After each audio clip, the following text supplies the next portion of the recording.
이제 메쉬 믹서를 한번 써볼게요. 메쉬 믹서는 어떤 경우에 쓰냐면은 내가 만들어 놓은 물체가 불안정한 상태일 때, 예를 들어서 마야에서 만들다 보면은 이렇게 껍데기 형태로만 남는 경우가 있잖아요. 하다 보면은 만약에 내가 이걸 모델링을 했는데 실수로 어디를 빵꾸를 냈어요. 예를 들어서 자, 여기 유리창을 하나 빼먹었어, 만들다가. 요 유리창을 하나 빼먹었어, 이렇게. 그럼 이게 뚫려버리잖아요. 그러면 얘는 솔리드가 아니라 이런 채적이 있는 게 아니라 껍데기 파일이잖아. 껍질만 있잖아, 얘는. 무슨 말인지 알겠죠? 얘는 두께가 없이 껍질만 갖고 있는 상태가 돼요. 부피를 안 갖고 있고.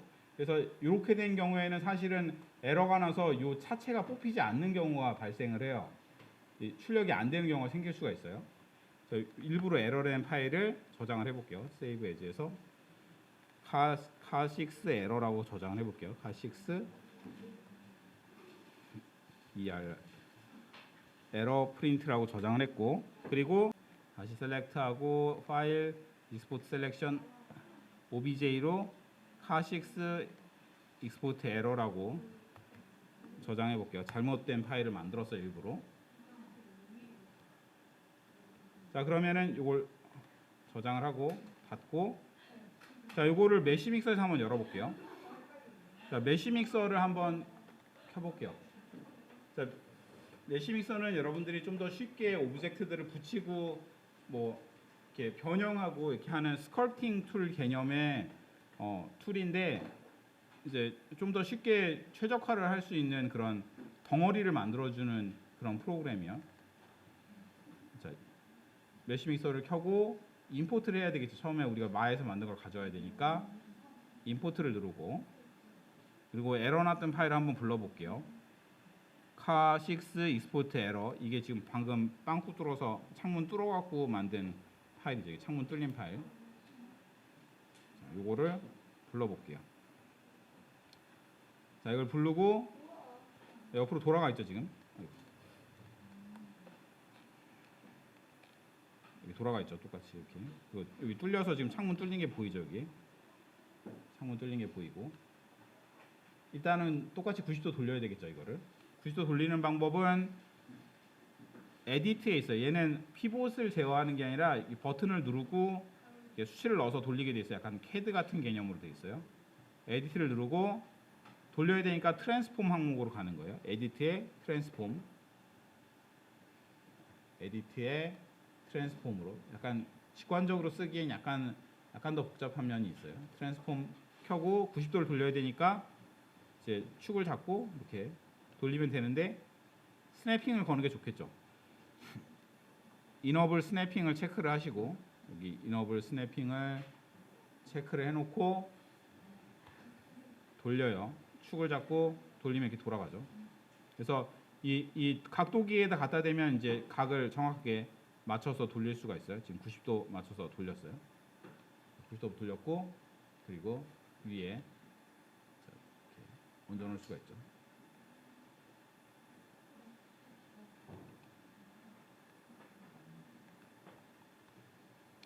약간 밑으로 꺼졌네요. 조금만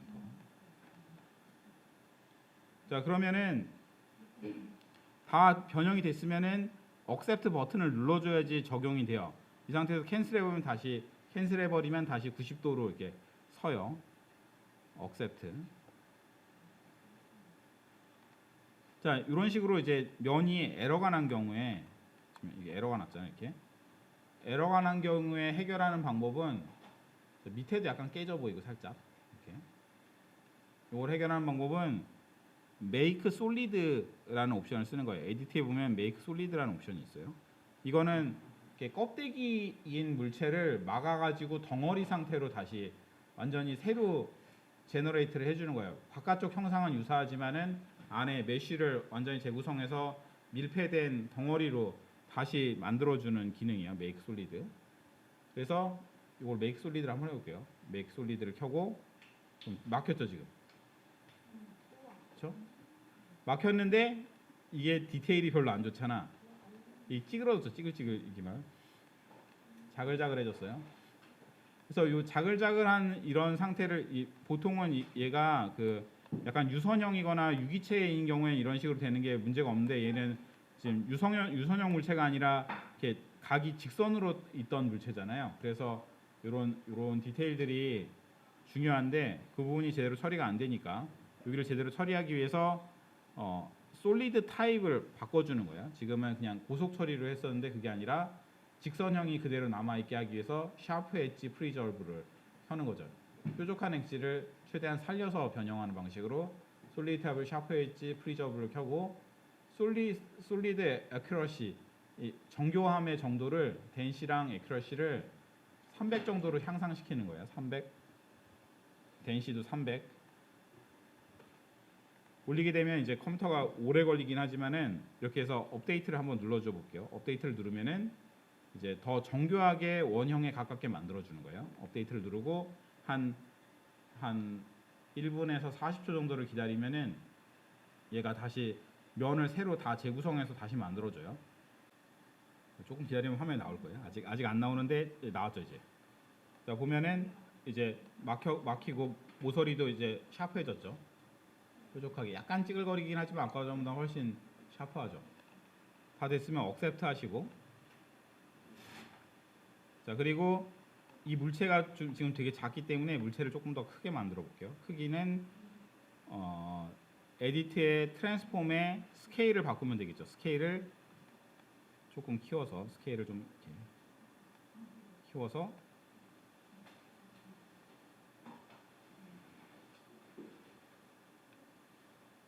스케일을 키워서 맞춰 놓을게요.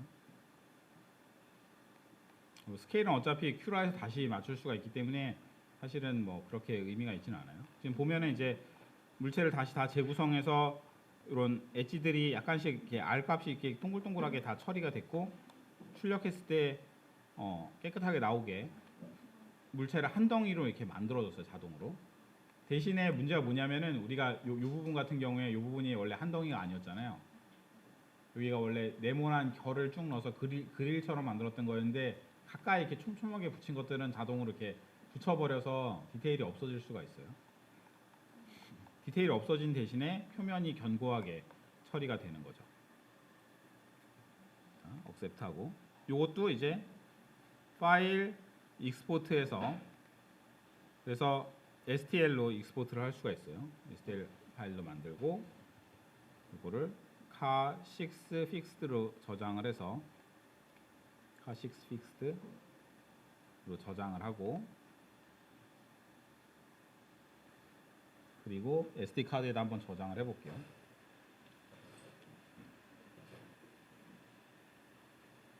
저장을 해서 한번 뽑아볼게요. 지금 프린터가 약간 상태가 안 좋아서 안 뽑힐 수도 있지만 한번 뽑아볼게요. 익스포트가 됐고, 자 익스포트 된 파일을 한번 큐라에서 열어볼게요. 요건 이제 면을 우리가 그 스컬팅 할 때처럼 면을 왕창 생성해서 솔리드를 만든 거기 때문에 데이터가 약간 커져요.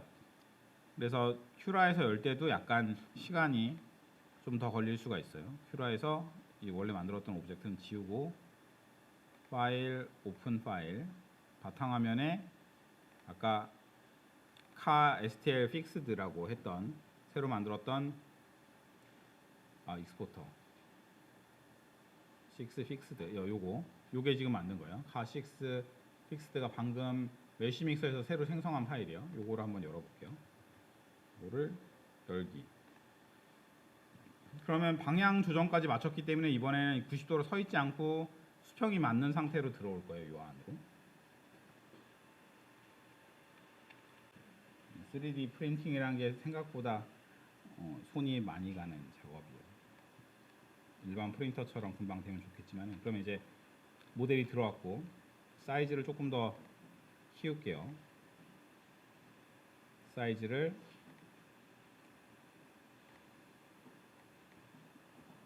60mm 정도로 해보죠. 60mm. 그리고 이거를 슬라이스를 해서 옵션은 똑같으니까 슬라이스를 해서 결과물을 만들면 돼요. 만들었죠? 이것도 거의 결과물은 똑같이 만들어지죠. 이렇게 별 문제 없이 만들어졌어요. 요거를 Save to Removable Drive를 누르면은 바로 SD 카드에 들어가요.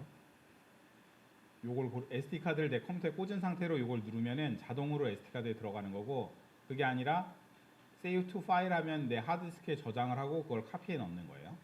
아까는 요걸 했었고 이번에는 바로 Removable Drive에 바로 넣어볼게요. Removable Drive 하고,